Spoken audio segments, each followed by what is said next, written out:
Ladies and gentlemen, October 21st, I had a report to parole.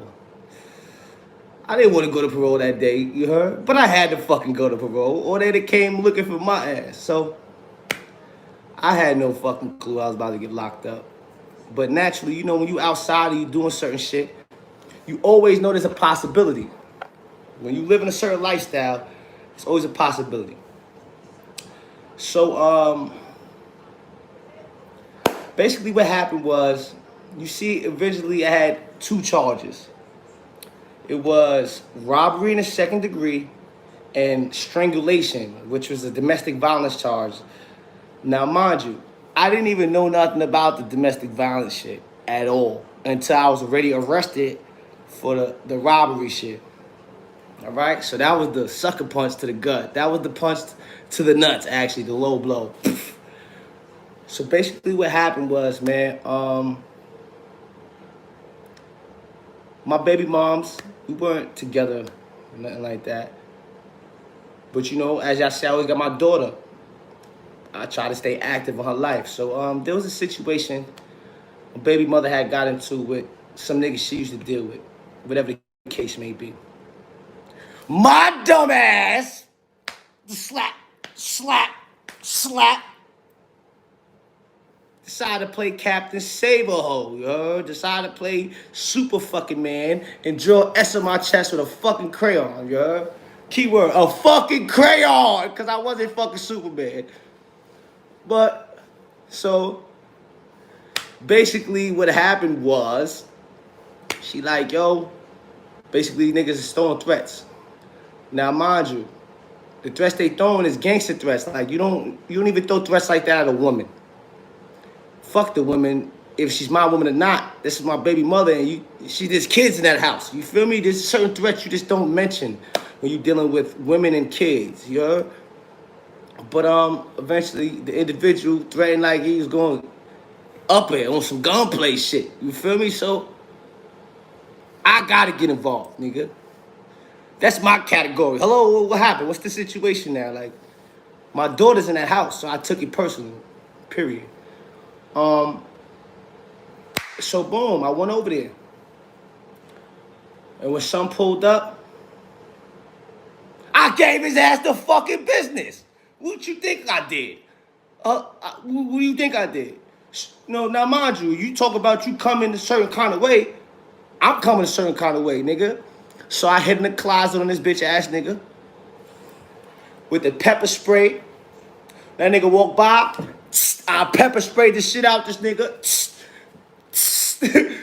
You heard when nigga could blind, couldn't see, it was lit. We start getting it. We start rumbling. So long story short, there was a gun there. Now, for reasons and purposes that's just for everybody's benefit, we're not gonna say if it was my gun or his gun. It doesn't matter. There was a gun there. So now in a tussle for the weapon, we going at it. The gun gets, one person gets the gun, the other person gets the clip out the gun. You heard? Gangster. One person gets the gun, one person gets the clip out the gun. When the smoke clears, he's bleeding on the floor, I run out the door. I get away. I don't get arrested that night. I get away. When this bitch ass nigga gets up, she smears blood all over the door, all over the wall, and leaves the door wide open. Like, instead of like closing the door behind him, like the nigga's so victimized, like a fucking horror movie. He fucking stumbles out the house, leaves the door wide the fuck open. So now the neighbors see blood all over the walls and shit. So now when the neighbors see the blood all over the walls, what you think they did? They called the police. So now the next day, they have a report of a crime, but they have no person that lives there reporting the crime. So now they get in contact with my baby mom. Yo, you need to come to this house immediately. You know what happened? So come to find out, son was a mouse. Son actually made a criminal complaint. But when it came time to press charges, son didn't press charges. Now the shit that kills me is, you're a gangbanger. You're a blood. You're a stone. I already told Top Guns about your bitch ass.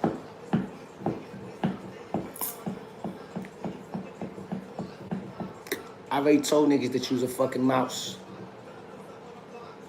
But that's part one. I'm just telling you part one. That's the first case. So now, that's the victimized gangster nigga. That's the big gangster nigga with the dreads that everybody thought was a killer. He's a fucking mouse. You know, under pressure, when he thought it was him or me, he told. You told. Why? Because you on parole too. You didn't want to go to jail. So you told. Yeah, I bust your shit. But I ain't telling you. You told, you rat ass nigga. I ain't even have a scratch on me. Then, you know, like man-to-man shit. You know, it's not a... The reason why I'm talking about this, ladies and gentlemen, because once you get a case dismissed, it's double jeopardy to get charged again. You know what I'm saying? That's by law, double jeopardy to get charged. So I'm doing this to taunt him, like, you's a bitch. I'm doing this more or less like, you's a bitch ass nigga. You feel me? Like, you're supposed to be a gangster. A gangster, gorilla killer blood. Like, you all this to other shit. But under pressure, you bled like a victim and you told like a victim. And I got arrested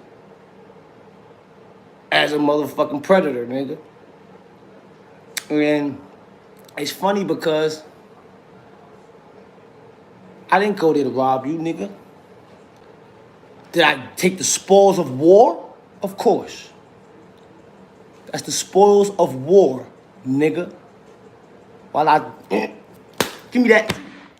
Give me that too, right? It's the spoils of war. So now, when you get caught, you tell them I robbed you. When you bleeding like a fucking pig, you say I robbed you though? Like, you know what that was about, nigga. It was about respect. It wasn't about no motherfucking what you had in that Louis Vuitton bag. Yeah, I took that motherfucking Louis Vuitton bag too. It was a beautiful bag, you bitch. You's a bitch ass nigga. You don't deserve it. Especially when you threatening women like a killer and you can't even stand firm against a killer. Man to man, I pried that shit out your hands, nigga. Give me that. Man to man. Why you told? Why did you tell, you fucking rat bastard? Why did you tell? Oops. Yeah. And I'm only talking about it because, like I said, the case was dismissed. To be tried again is double jeopardy. He made statements that he recanted and said I had nothing, I did nothing. All right, cool, it's over. You fucking mouse, you a mouse. Now, he's not a big rat. He's not the sewer rat, but he's that little tiny fucking mouse because you started to tell, but you didn't go all the way through with it. That's why I'm free, thank God. You didn't go all the way through with it. You started to be a mouse, though. Like, you started telling. You're in my complaint. They know about the pepper spray. They know you were pistol whipped. Nigga, you told, you bitch. And you're supposed to be a big homie for the Stonies. Uh-oh. Uh-oh. So, that's part one. Bro, I lost 3 months, bro, of my life for a bitch-ass nigga. But let me tell you the funny shit. Y'all niggas didn't even catch the woozy, the whoobadoozy yet. This the whoobadoozy coming. You ready? Yo, bro. Back in back in March, if y'all remember, I had a long scratch on my neck that went down from here all the way down to my chest.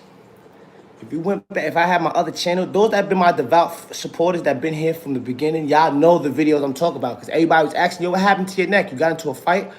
I had scratches on my neck and my face. It was basically just not, you know what I'm saying, not trying to bash her, not trying to even make this some bitter baby father against a bitter baby mother type shit. Nah. It was some whack ghetto shit. Like, me and my baby moms had some whack push and shove match. Like, nobody was punched, nobody was hurt. Ghetto shit, regular shit you see in your local hood every fucking day. And long story short, but that was the breaking point. Like that was when we stopped talking totally, we went our separate ways, everything. Now, allegedly that night, the police were called, but then 2 days later, a call was made trying to drop the charges and recant the statements. Now, mind you, this happened in May. They didn't arrest me for this until October 21st. March, not May, March. From March to October, I've been going to parole. I've been live on this bitch every day with you niggas. Like, you feel me? Like, there was no violation. There was no case. They talk about it was an iCard that didn't even pop up until this robbery shit with this bitch ass nigga, because it all stemmed back to the same fucking address. You feel me? Found at every bodega, food mart near you. You feel me? Nasty. That's why I went back to jail. So I actually ended up spending more time in jail trying to protect the same motherfucker that was the reason why I was there. But I didn't even know that part. That was the slap behind the head. Oh, you didn't see that coming? Poof. Like, oh, shit. So imagine just like the disappointment, the slap in the face I felt. Imagine just like the depression I was going through at that time. Like, wait. I went over there to protect you, and you're one of the reasons I'm in jail right now? You never even told me, my nigga. You feel me? You never even told me that there was these pending charges, that you even called the police that day or any. You never even said nothing. But in your time of need, I was the first one there for you. Like, in your time of need, in time of protection, I came through trying to save the day. Damn, that's karma for me, huh?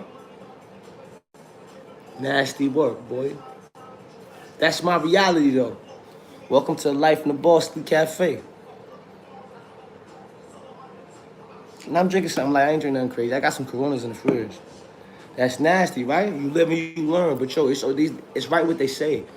It's always the people close to you that's gonna hurt you the worst. It's always the people that you have in-house that's gonna hurt you. It's not the people outside. It's not the people that you have your guard up for.